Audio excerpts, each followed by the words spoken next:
and Doug Nash with his exciting superlight Ford Bronco. The supercharged and open-class racers are next. These are the anything-goes cars with no weight or equipment limitations whatever, except, of course, the required safety gear must be present. The roll cage, the scatter shield over the clutch and pressure plate assembly, the flame suits and helmets, and the seat belt and shoulder harness. Some of these cars you've seen before in the FX Fuel class. Now, though, they're probably lightened somewhat and burn a higher percentage of nitro.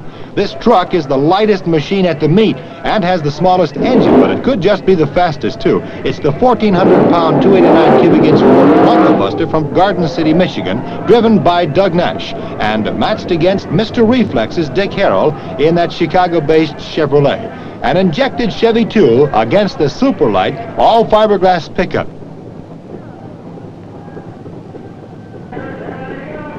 Harrell has the pit lane, and Doug Nash is on the people's side, and this one ought to be a dandy. Skeet Chambers, the flagman, is bringing them up to the mark, and this race is just about underway. Dick Harrell gets out in front first, but watch that Bronco keep him in sight. He'll be close to the finish. Great race. It's Dick Harrell with 9.60 at 142.63 miles per hour. Doug Nash clocked 9:57 seconds in a screaming catch-up effort.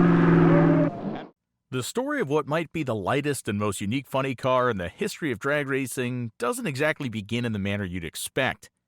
It doesn't really start in the back room of a large motor company, the floor of a renowned chassis shop, or in the fertile mind of an engineer. It starts in the plumbing department of the Ford Motor Company, which employed a then 24-year-old hot rodder and a factory-backed racer named Doug Nash. Born and raised in Michigan, Nash had started drag racing when he was 14 years old in a 1934 Ford that was repowered with a warmed-up 1948 Ford flathead V8 engine. As he was born in 1942, this would have placed us at 1956. Shortly thereafter, he graduated from Garden City High School near Detroit. What's interesting about this period of Doug Nash's life is that there's no record of him receiving a formal engineering education or even a dedicated tradesman's education. That being said, we're kind of left to assume he got the job at Ford as an apprentice and worked into his role as a skilled tradesman in the way so many other people do, working alongside those veterans that have been at the job for many years. Recognized as not only a good Ford employee, but someone who was highly competitive on the drag strips around Detroit, in 1963, at the age of 21, he was hired to drive a Fairlane for Bob Ford, a well-known performance dealership in Michigan. This small block-powered car began as a G-Stalker and eventually moved into the C-Gas ranks. Things got even better for Doug Nash in 1964 with a truly factory-supported but not factory-built ride. In 1964, Nash raced in the BFX category with a 289-powered Mercury Comet, which he had named the Cyclone. Interestingly, this car was one of 5 used in the legendary Mercury 100,000-mile test that year. Mercury sent 5 Comets to run 24 hours a day, 7 days a week for 40 days straight, racking up 100,000 miles circulating around Daytona International Speedway while averaging near triple-digit speeds. While these cars were obviously used up as production automobiles, they were perfect fodder for a drag car. I believe it was during this 1964 time period where Nash made one of the great connections of his life with a man named Ernie McEwen. McEwen was one of the lead engine builders in Ford's experimental department and likely provided the 289 for this race car. The Comet set class records and garnered national attention as a record holder and even a match racer. Clearly liking what they saw, for 1965, Mercury did Nash one better. Rather than simply providing him a shell of a car to build with some outside help, they provided him a full-on factory-built BFX Comet that was powered by another Ernie McEwen engine. Now, this machine carried the same name as the first one, the Cyclone. If the 1964 drag racing season was an effort to introduce Doug Nash's name to the sport nationally, 1965 was an effort to cement it. His car was run relentlessly from coast to coast, so we have to believe that Nash's days of wielding a pipe wrench and a soldering torch, well, those were probably over.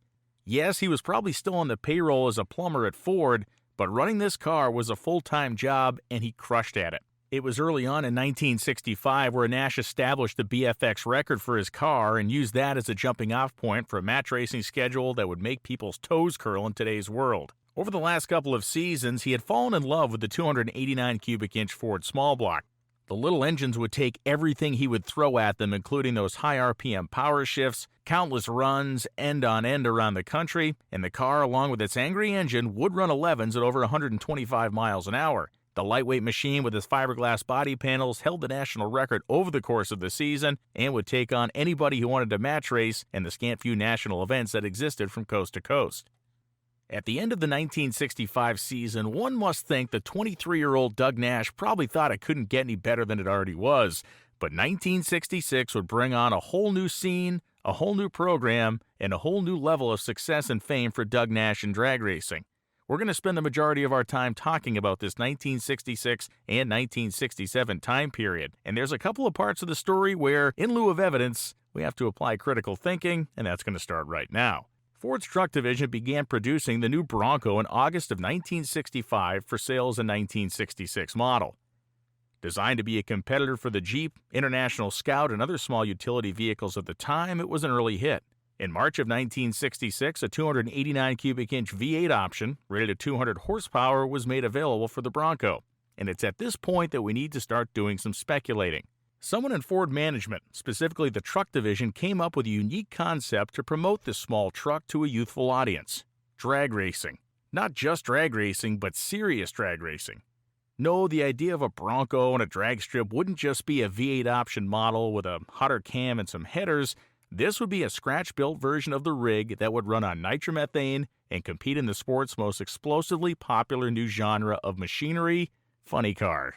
My educated guess here is that Nash was given a budget and a directive to complete the project with as much haste as possible in order to get on the strips of America and wow the crowds.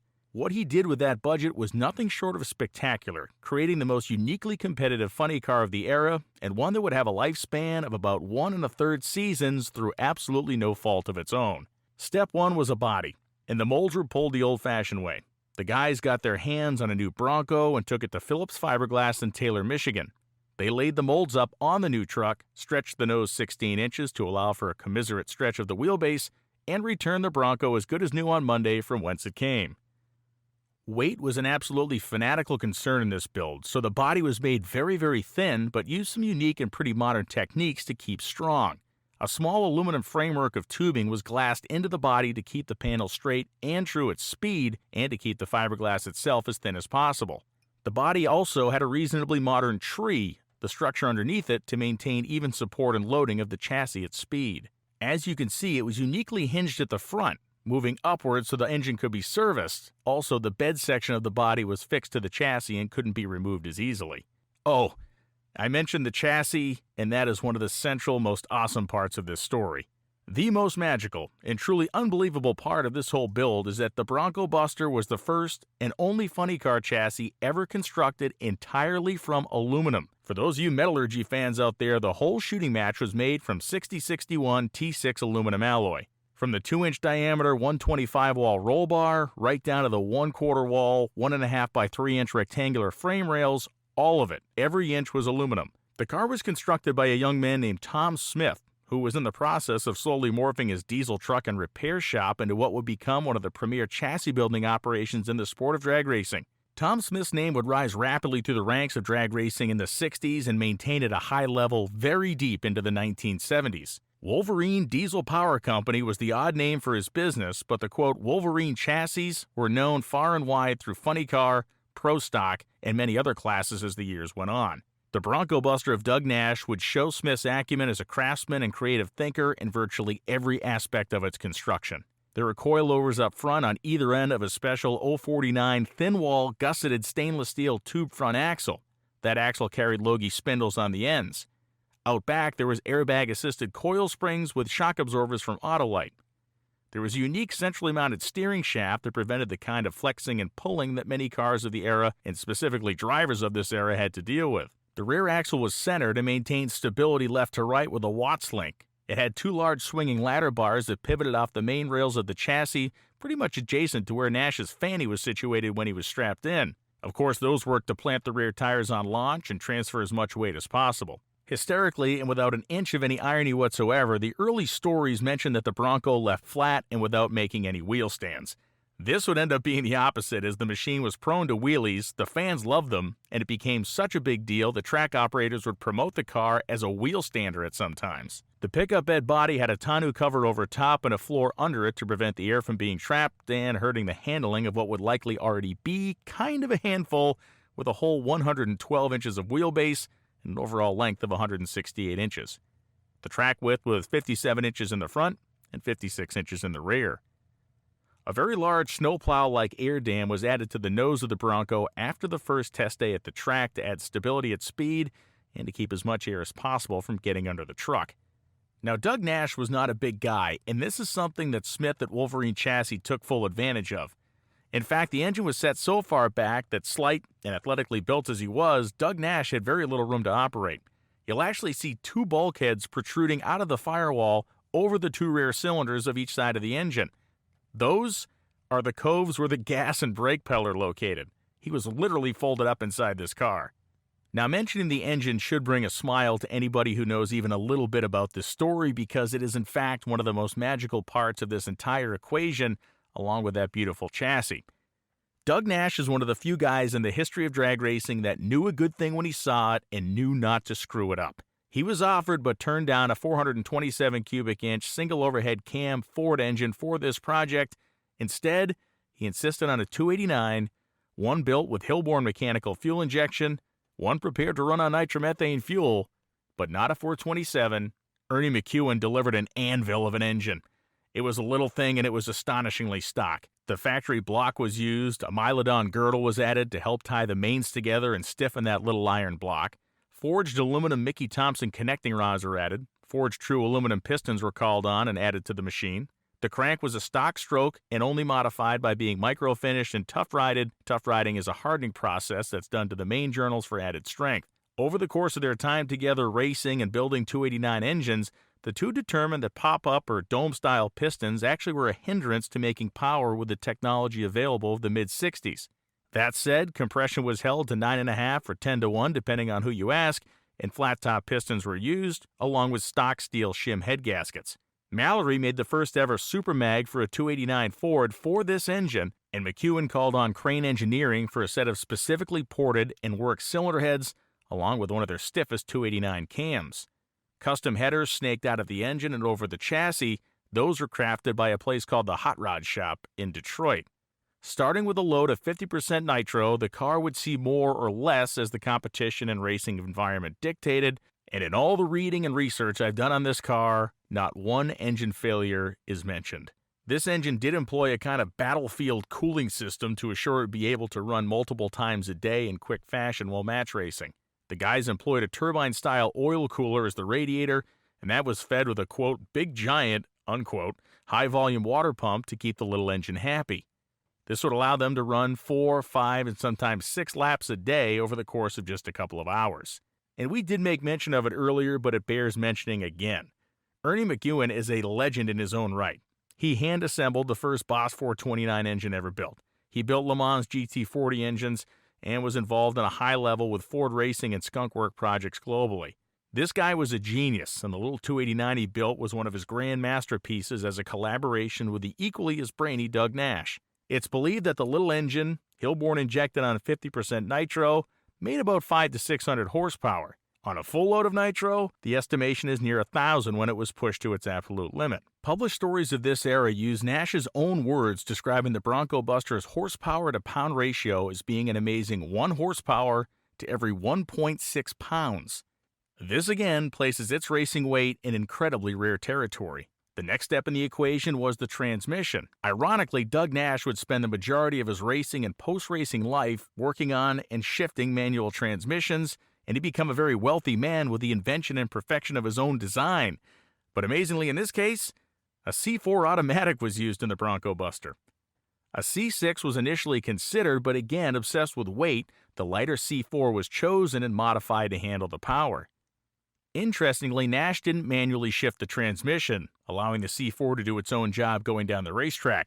He would tell reporters and those that asked that he's already busy enough trying to keep the Bronco in his lane, let alone shifting it on time, while keeping it away from his opponents or the guardrail. Through my research, it was determined that the C4 was modified as far as it could have been for the technology of the era, but it wasn't uncommon to rotate transmissions in and out of the truck every half dozen runs or so for checking over and maintenance. This prevented major failures on the racetrack and any sort of real horrifying potential incidents with Nash in the truck. A torque converter from a Ford Falcon was used to allow the little engine to flash up to its optimal RPM range off the starting line. As you'll see in the photos, it seemed to work pretty darn well. The C4 supposedly saved 200 pounds from what a properly beefed manual with a heavy flywheel, explosion-proof bell housing, and more would have weighed. The C4 was dozens of pounds lighter than the equivalent C6 as well. A stubby little 10-inch center-to-center drive shaft was made to hook the C4 to the rear axle, and that rear end used the center section from a Ford Galaxy, had 433 gears in it to start, and they would range ratios all the way up to 471 depending on their mood and conditions. The engine revved to and was shifted at 8,000 RPM. The Bronco had rear brakes only, used an 8-foot diameter ring slot parachute to stop, and had 3¼ inch wide Avon motorcycle tires on the front with 9-inch wide slicks on the back. The wheels in most of these photos are magnesium halobrands, but you will see some Krager SS wheels and what seemed to be perhaps a wider 10-inch slick or equivalent on the back. The truly awesome paint job was laid on by Pete Shedlick of Wayne, Michigan, and the overall fit and finish on the Bronco Buster was nicer than virtually any funny car in existence at this time in history. So now you're dying to know, what did it actually weigh? The stated weight in several interviews with Doug Nash is 1,400 pounds, with a goal to actually lighten the rig down to a stated 1,200 pounds.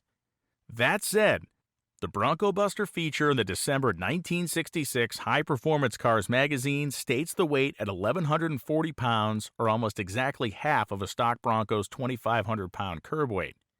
The story states in detail that the body weighs 160 pounds and the chassis complete weighs 980 pounds, coming up with the 1,140-pound number. Nash was reported to weigh 125 pounds, so if we add that in, we're at 1,265 pounds, which is totally insane.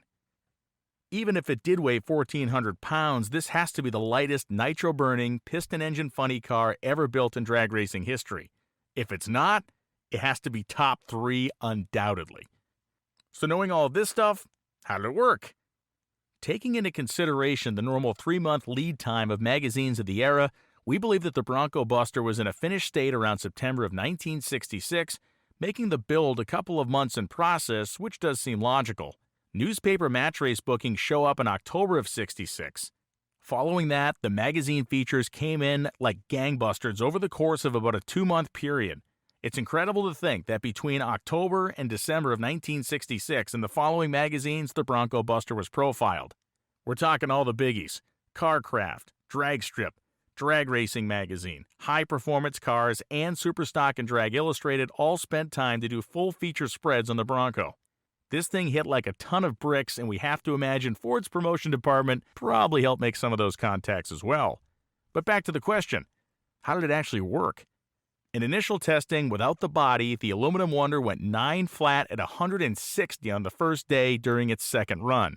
With the addition of the Bronco body, its weight, and poor aerodynamics, the Bronco Buster went 920s at over 145, still with its nice little injected 289 power plant. Now here's where I take a deviation to challenge some of the stuff published about the Bronco Buster and its history on the internet. Firstly, most everywhere you will see that the best ET recorded by the machine was in the low 830s at 181 miles an hour. That number is always accompanied by the information that the Bronco had been supercharged to achieve it, and I don't buy it. There is not one shred of photo evidence over the course of the car's life that ever shows a supercharger on the Bronco Buster. Not one. I believe that the 830-ish 181 mile an hour run is 100% real, but I think it was made on near 100% nitro and run with the body off using the injected engine. Now why do I think this? For starters, a supercharger on an already death-defying small block 289 would require a large increase in fuel volume, which would of course make more power, but it's completely illogical to believe that this thing with the simple addition of a blower would pick up 30 miles an hour of performance while maintaining the same little 289 cubic inch engine. If the car went 9 flat on its first day of racing life with a light load of nitro and little data, why, maybe a year or so later, the same guys step up their program big time and let it eat with no body on the chassis? I believe that's where the 830-181 number came from, and if you have evidence to refute my idea on the blower, I will gladly accept it. But in my mind so far, until you can show me, it's 100% unfounded in my research. So where does the story go from here? Well, after making its drag strip debut in Michigan and tracks around Detroit in the late summer of 1966, Doug Nash ripped west. He barnstormed several California tracks through October before hammering east and south. And if we want to talk about how hardcore these guys were back then, in this story published in the Fresno Bee, it touts Nash running in the Northern California area. This story, published a week later, touts his upcoming appearance that weekend at Piedmont Dragway in the Carolinas. November and December of 1966 were spent on a bonsai tour of the Southeast, up and down Florida, along the Gulf Coast, running anywhere and everywhere that he could. At the exact same time Nash was running that tour, every magazine feature previously mentioned hit mailboxes and the popularity of the machine exploded. The Bronco was blasted into the white-hot spotlight of drag racing stardom, and instantly, Nash's 1967 was locked end-to-end, east to west, and north to south. The Bronco Buster became a command attraction and a fan favorite because of its awesome shape and its underdog little 289 engine that not only kept up with the big names but would beat them at their own game without a blower or without some of their flash and dash. Drag racing fans have always loved a good underdog, and announcers would sell Nash like a guy who was showing up to a bazooka fight with a handful of sand. As the 1967 Whirlwind Tour began, Doug Nash likely had one single concern. No sanctioning body had actually legalized an all-aluminum chassis complete with an aluminum roll bar. At first, it was reasonably simple, especially with the NHRA stuff. He just didn't run at national events. The AHRA had allowed Nash to run at the 1966 AHRA Finals in Texas as part of an unlimited exhibition class, so he was good to go with Jim Tice. Tracking his movements through the vintage ads and race results, Nash's schedule was relentless. The Bronco Buster was doing wonders not only for him, but also for Ford itself, making weekly dealership displays and then placing the truck in front of people as a performance vehicle, especially using the, quote, same 289 that they could get themselves, was a win of epic proportion. Doug Nash was 24 years old and on pace to become one of the most famous drag racers in the nation. The sky was the limit. They knew him from Pittsburgh to Pomona, the Poconos to Piedmont, and every drag strip in between, and perhaps that might have been the problem. In mid-1967, the NHRA announced that it would outlaw full aluminum chassis as well as trucks and utility vehicles in the funny car division. The first part of that rule seemed 100% directed at Nash, but the second part he shared with some others. There were wild Jeep funny cars beginning to proliferate, especially in California, and their presence threatened to derail the progress to legitimacy that funny cars were on in the eyes of NHRA. The outlawing of the chassis didn't just mean no national events for Nash, it meant no NHRA track could have him run after the close of the season. The final newspaper entry regarding the Bronco Buster I could find came in November of 1967, November 11th specifically. It advertised the appearance of Nash and his little truck at Piedmont Dragway. And while I can't say this is where the truck made its last run, I can say it disappeared from the sport after that. The chassis was scrapped, the body was eventually sold, and outside of some speculation, no one knows what happened to either. But Doug Nash was a hot property. He would be back in something neater, faster, and better. Or he wouldn't. Doug Nash never drag raced competitively again, not because of spite, but because he had other plans. Through his years with stockers and BFX cars, he had become a manual transmission expert. He developed methods and parts to make drag racing and high-performance transmissions better, not only using factory parts, but also of components of his own design. After the Bronco Buster went off into the sunset, Doug Nash Engineering and Equipment was founded. This company, under Nash's leadership and brilliance, would develop the famed Doug Nash 5-speed, or the properly named Doug Nash 4+1 transmission. They would also do prototyping and development work for all three OEM manufacturers in the United States. They developed a popular auxiliary overdrive unit for use in cars and trucks, and then they would go on to develop the famed 4+3 transmission that appeared in 1980s Corvettes. They sold a massive line of high-performance and race transmission parts as well, and went on to dominate the world of Trans Am racing and many classes in drag racing for long swaths of time. Doug Nash sold the company for millions of dollars to Richmond Gear when he got older, moved to the Cayman Islands, eventually moved to Marathon in the Florida Keys, and operated a couple of fishing boats with his brother before he passed at the age of 73 in 2015. The Bronco Buster had a racing life of about 1.3 seasons and remains one of the most talked about, adored, and celebrated early funny cars in drag racing history. After watching this, I hope you understand why and just how amazing the Bronco Buster was. It simply wasn't a freak that was slapped together, it was an exercise in the advancement of materials and drag racing technology that no one saw coming. It's easy to get caught up in the weight number, but it's far more interesting to understand the car as a complete system. Doug Nash, Tom Smith, and Ernie McEwen had taken an approach no one else was in the league of brains to even consider at this time of funny car racing. The little flyweight Bronco, with its little small block engine, with no blower on it, could take the fight to the best of those early funny cars. As far as the end of Doug Nash's driving career, part of me thinks that Nash knew he'd be forced to do what everybody else was doing, and it just didn't appeal to him, hence his departure from the sport and opening one of the most legendary drivetrain companies in the history of the aftermarket. I hope you've enjoyed this comprehensive look back at the Bronco Buster. It was a machine far ahead of its time and one that delivered on the old saying that it's not the size of the dog in the fight, but it's the size of the fight in the dog. Thanks for watching. Like and subscribe for more automotive and historical content.